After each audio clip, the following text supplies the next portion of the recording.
300 y 200. Halo para beban keluarga, bagaimana kabarnya? Masih mengeluh atau sudah sukses menjadi pengangguran? Tenang, itu bukan urusan saya. Sudah istrimu mari nonton bersamaku, anjay. Sebelumnya jangan lupa klik subscribe sebagai biaya parkir. Dan oke, kesempatan yang mulia ini saya akan merangkum alur film lagi yang berjudul dengan New Order yang dirilis pada tahun 2020. Baik, karena besok saya harus tidur sebagaimana mestinya sebagai kaum berbahaners, kita putar dulu intronya.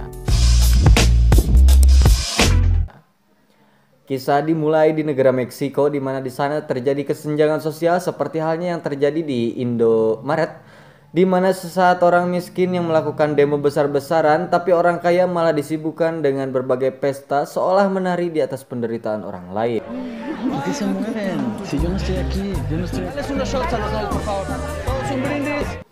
Suatu hari terjadi sebuah pesta pernikahan salah satu anak kolong merat yang bernama Mariane. Ini bebenguknya, ia pun kemudian menerima beberapa hadiah dari para tamu yang ikut hadir di sana, yang padahal ia sendiri tidak terlalu meresponnya. Orang tuanya juga merupakan salah satu pemangku kebijakan di sana yang cukup berpengaruh. Berbeda dengan si Maria, ibunya sendiri merasa cukup senang dengan beberapa hadiah dari para kolega ayahnya tersebut, yang mana sikap ibunya tersebut pun sedikit dibendu oleh si Maria karena terkesan materialistis. Orang-orang miskin di sana pun melakukan berbagai sabotase dalam acara tersebut seperti merusak sistem drainase, bahkan terdapat beberapa tamu yang dilempar dengan cat sebagai tanda kekecewaannya terhadap orang yang mampu.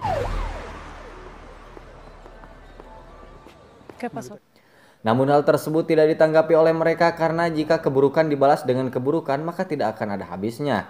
Saat puncak acara berlangsung, orang-orang penting seperti publik figur, pejabat, artis, Kang Ojol, dan masih banyak lainnya terlihat menghadiri dan mengucapkan selamat pada si Maria sekaligus melebarkan koneksi bisnis. Di sana ibunya didatangi oleh mantan pelayan rumahnya yang telah mengabdi belasan tahun, yang mana istrinya ternyata mengalami sakit keras dan harus dirawat di rumah sakit. Namun karena suasana demo membuat rumah sakit tersebut tidak kondusif, yang memaksanya membawa sang istri untuk dirawat di rumah terlebih dahulu untuk selanjutnya dibawa ke rumah sakit swasta. ¿Cuánto tiempo trabajamos para usted? Espérame aquí.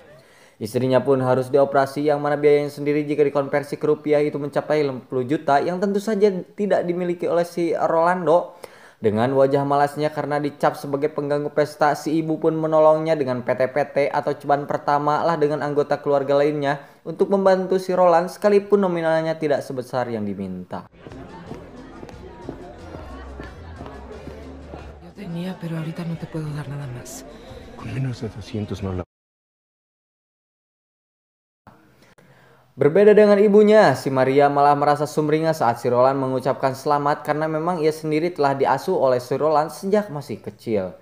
Saat si Maria menanyakan istrinya si Roland, ia pun kemudian menceritakan istrinya yang sedang kritis di rumah sakit, yang sontak hal tersebut pun membuat si Maria ini meminjam uang pada keluarganya. Namun orang-orang kaya itu memang rata-rata pelit atau memiliki rasa empati yang kurang yang membuatnya harus mengambil tabungannya. Namun saat akan mengambilkan debit ATM miliknya, si Roland pun malah terlanjur pulang. Los regalos son de los dos. ¿Ha visto a Rolando? Ya se fue, señorita. ¿Se fue? Dengan jiwa empati yang tinggi, ia pun kemudian sekonyong-konyong pergi dari pesta pernikahannya sendiri untuk membantu si Roland dan pergi dari sana bersama seorang pelayan yang bernama Christian. Saat si Maria pergi, pesta pun malah semakin sumringah. Namun satu hal yang baru disadari ibunya jika si Maria telah menghilang dari pesta tersebut. Ibunya pun memerintahkan pembantunya atau si ibu si Christian untuk mencari anaknya, namun hasilnya nihil. Security pun memberitahu jika si Maria dan anaknya telah pergi, yang lantas ia pun menelponnya untuk segera pulang.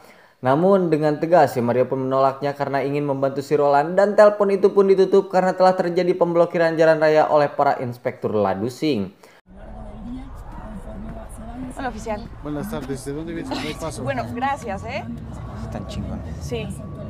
Mereka pun terjebak dalam aksi demo dan aksi penjarahan yang ada di sana. Rupanya pesta si Maria juga memancing para perusuh untuk kemudian mereka juga menjarah kediaman orang tuanya. Saat pesta berlangsung hingga pada puncaknya, orang tuanya pun harus menjadi korban keberingasan para pemberontak dengan menembaknya.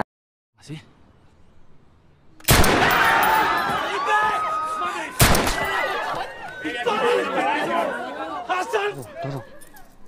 Felipe. Pues, está bien. Mira.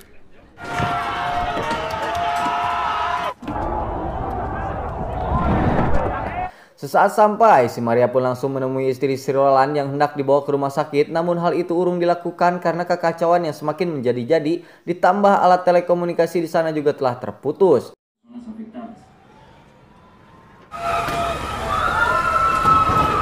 Keesokan harinya, keadaan pun mulai kondusif di mana para korban dari pesta juga sudah mulai dievakuasi oleh para aparat.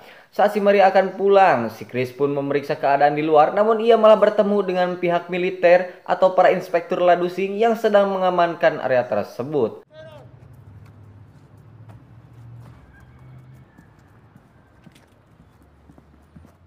Bájate. ¿Estás bien?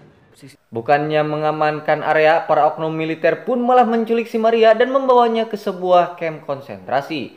Yang mana ternyata banyak sekali orang-orang yang kaya yang diculik oleh mereka untuk dimintai tebusan. ¿Qué sigue? Pásame el teléfono a tu papá. 55. A ver, anota tu nombre. Sí. ¿Cómo te llamas? Sungi. La pinche cara, te estoy hablando. Di sisi lain, keluarganya yang khawatir pun meminta bantuan militer untuk mencari anaknya, dan ayahnya yang selamat dari aksi kemarin pun akan memberikan tebusan untuk anaknya jika memang ditemukan.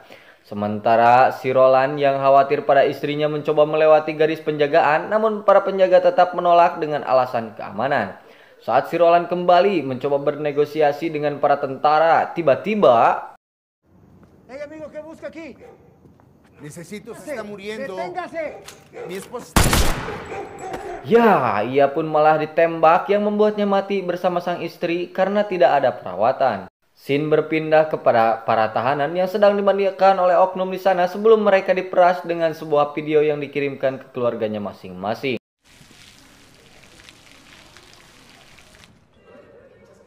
Manden lo que les piden, ¿ok? Dengan fakta bahwa di antara para penculik ini sedikit terjadi perselisihan yang mana salah satu penculik si Maria mengatakan bahwa tebusannya cukup kecil, mereka pun mendatangi rumah si Chris untuk meminta uang tebusan 10 kali lipat agar disampaikan ke keluarganya si Maria. Keesokan harinya, dengan modal kalung pengenal, akhirnya para masyarakat pun dapat kembali beraktivitas seperti hari biasanya. Chris yang kemudian menyampaikan permintaan uang tebusan dari para penjahat yang kemudian ayahnya si Maria pun mengiyakan saja dan memberikan uang tebusannya. ¿En serio les vamos a dar el dinero? No te metas. Saat kembali ke rumahnya, para penculik pun mengambil uangnya, namun parahnya bukan membebaskan si Maria yang mereka lakukan, tapi malah dengan polosnya malah meminta uang tebusan lagi. Mañana queremos 1 millón, ¿entendieron? Dan sesaat kembali, si Chris pun malah dianggap pengkhianat karena kembali meminta uang tebusan hingga ia diadukan ke pihak militer yang asli. Mereka pun kemudian dibawa plus dengan para oknum penculik dan langsung dihukum mati pada saat itu juga.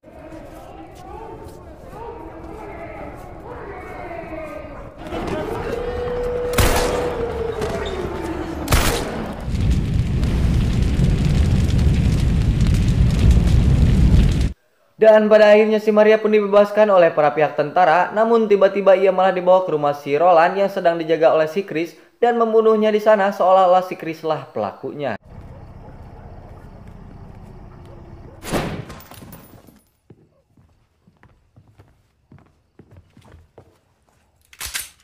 Dan ternyata pihak militer sendirilah dibalik kekacauan ini.